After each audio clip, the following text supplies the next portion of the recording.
জ্ঞানী ওই ব্যক্তি যে নাকি পরকালীন জীবনের জন্য সঞ্চয় করে।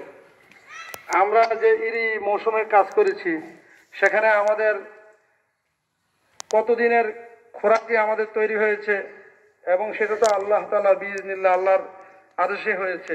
আমরা চেষ্টা করেছি শুধুমাত্র। তো সেখানে আমরা 3 মাস 6 মাস বা 9 মাস আমরা খেতে পারবো, কিন্তু আখিরাতের জীবনের যে সফর শুরু হবে সেটার শুরু আছে, শেষ নাই। সেই সফরের জন্য আমরা কতটুকু খোরাক তৈরি করলাম।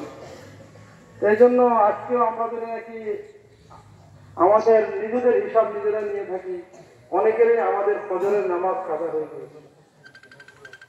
যে আল্লাহ তাআলা আমাদেরকে এই সুস্থ জীবন দান করেছেন, সুস্থভাবে কথা বলার তৌফিক দান করতেছেন, সুস্থভাবে চলার তৌফিক দান করতেছেন, সে আল্লাহর শুকরিয়া আমরা আদায় করতে পারতেছি না। এখন ইলেকশনের সময় আছে, অনেকে 500 টাকার জন্য যে পরিমাণ প্রার্থীর জিকির করে, এই পরিমাণ যদি নাকি স্রষ্টার জিকির করতে হবে, ফেরেশতারা মনে হয় আমাদের সাথে সাক্ষাৎ করতেন।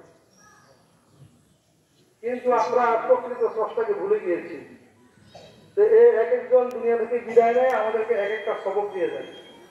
যে দুনিয়া থাকার জায়গা না, আমাদের আদি পিতা আদম আলাইহিস সালাম দুনিয়া থেকে বিদায় নিয়ে আমাদেরকে শিক্ষা দিয়েছেন যে আমি প্রথম মানব দুনিয়াতে আল্লাহর কুদরতি হাতে তৈরি, আমি থাকতে পারি না, সুতরাং আমার সন্তানরা তোমরাও থাকতে পারবে না।